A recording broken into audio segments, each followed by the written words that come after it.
For the past 3 decades, Japanese automakers have reigned supreme in the Thai auto market. Brands like Toyota, Honda and Nissan have been household names, dominating sales charts with their affordable and reliable models. But this dominance is now being challenged in a massive way. I recently went on a trip to Thailand to have a look for myself. And let me tell you this, what is happening in Thailand is a model of what will happen to the global market in the future, and really is the canary in the coal mine for legacy auto. For the past 3 decades, Japanese automakers have held a tight grip on the Thai auto market, a dominance that begun in the 1980s and really solidified itself in the 90s and early noughties. In the 1980s, Japanese automakers realised the strategic importance of having an Asian hub in Thailand. They began by establishing their own production facilities and expanding in that market. By 1989, Japanese automotive manufacturers had invested over $500 million into that market, making it the largest destination for Japanese FDI or foreign direct investment in the region at the time. Toyota, Honda and Nissan were the first to set up operations. However, by the 1990s, and particularly with the 1997 Asian financial crisis, whilst many Western automakers reduced their presence in the region, the Japanese automakers doubled down, continuing to invest heavily in Thailand. By the end of the 1990s, Japanese investment in the region had surpassed $1.5 billion. This period saw the rapid expansion of production facilities, particularly on the eastern side of Thailand. By the noughties, Japanese market share continued to absolutely boom to close to 80% of the market. During this period, Thailand became known as the Detroit of Asia, with Japanese automakers not just producing for Thailand and the region, but overseas markets as well. But now, the same thing is happening, but with Chinese automakers. The Thai market is very much like your Mystic Meg looking in a cup of tea leaves. We'll be celebrating too. To see what the future really holds, you can see the companies that have gone over and invested and have right-hand drive cars in a market which is very open to Chinese automakers. So what's happening there? The companies that are going to Thailand first are the ones who are going to be expanding overseas the first as well. In recent years, several Chinese automotive giants have entered Thailand, bringing with them a wave of electric vehicles and some ICE vehicles. Companies like BYD, Great Wall Motors and SAIC have all entered the market in recent times. And what do they offer? Competitive prices and innovation in quite a stagnant market. If we start with Great Wall Motors in 2020, they acquired General Motors plant in Rayong in Thailand. The Rayong plant on Thailand's eastern seaboard is now a major manufacturer in the region and one for GWM. GWM has also announced that this production facility can manufacture up to 80,000 vehicles per year, and they expect to reach that capacity very, very soon. BYD, of course, were next up, opening a plant in 23-24, and this has a production capacity of up to 150,000 vehicles a year. And this production facility will not just focus on Thailand, but the rest of the Asian region as well as Europe. Oh, and if you want a really cool video of a BYD factory in China, check out this link up here for a tour I did a few years ago now of the BYD factory in Shenzhen. A very unique insight into a company which was about to explode onto the world stage. So SAIC have also entered the market, and they've been there for the longest. They established a production facility in 2014, and it's in association with another company called Chaoren Pokphand. I think I got that right. Their production facility in Chonburi has a production capacity of about 100,000 vehicles per year, both electric and ICE. And the company said they plan to double this production number by 2025 as demand grows in the region and across the world for their vehicles. By 2025, it's predicted that 30% of the cars sold in Thailand will be made by Chinese companies, both in Thailand and exported from China. And the production capacity of these automakers is expected to reach about 400 to 500,000 vehicles by 2030. But this of course could accelerate now that the tariffs have been introduced in Europe. In fact, these Thai factories are not just built for the region, but they're built for global manufacturers, particularly right-hand drive markets such as Japan, the UK, South Africa, Malaysia, Singapore. And that is what is so important about this Thai hub. And it's predicted that by 2030, 50% of the cars manufactured in Thailand by Chinese automakers will be sent to overseas markets. So the question remains, are Chinese EVs popular in Thailand? Well, the simple answer is yes. They offer everything that Thai consumers want, value for money being probably the most important one. They offer innovation in a market which has been given stale Japanese automakers leftovers.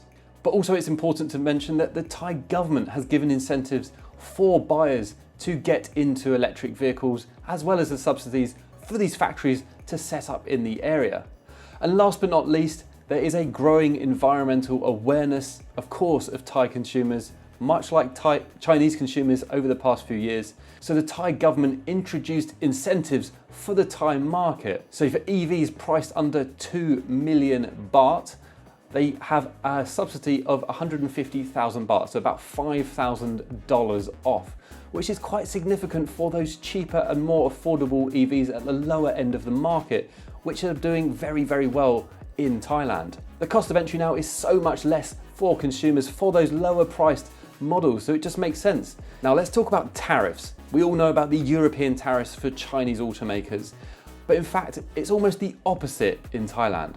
There are reduced import tariffs under the ASEAN-China Free Trade Area.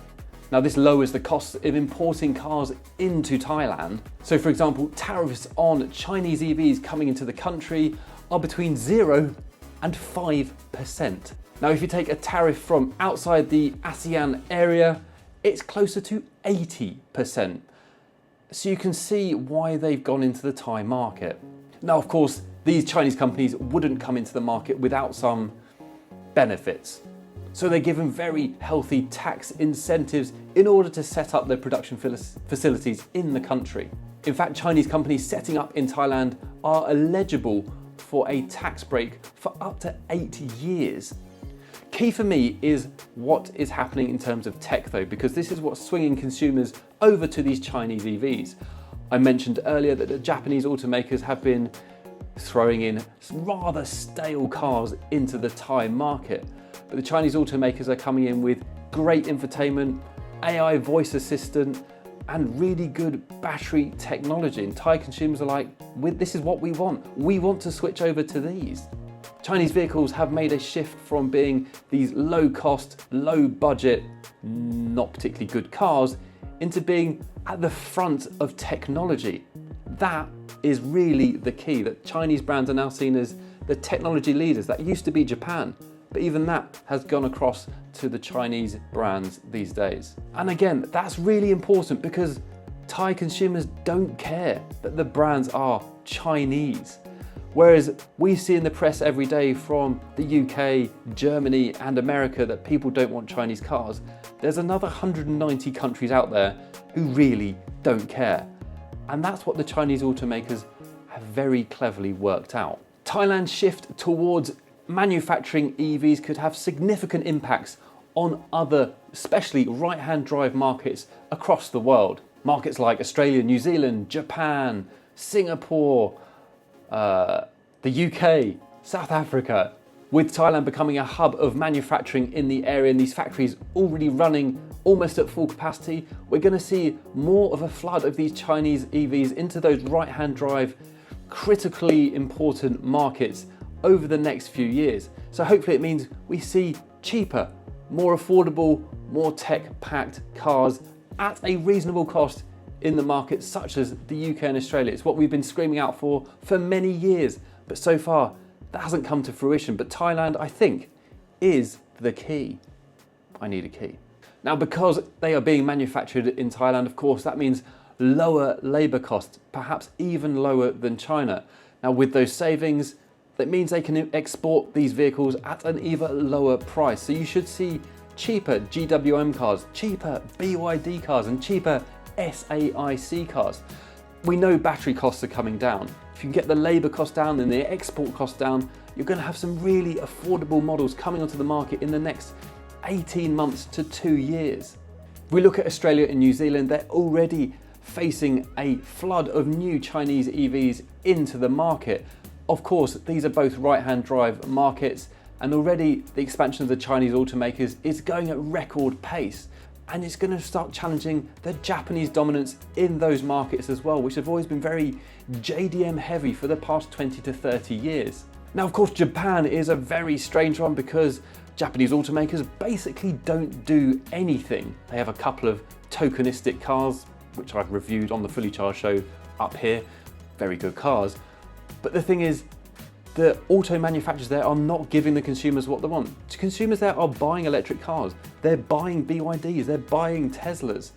And with these Thai-made right-hand drive vehicles going into that market, hopefully, finally, it will push the Japanese automakers into focusing on making electric vehicles.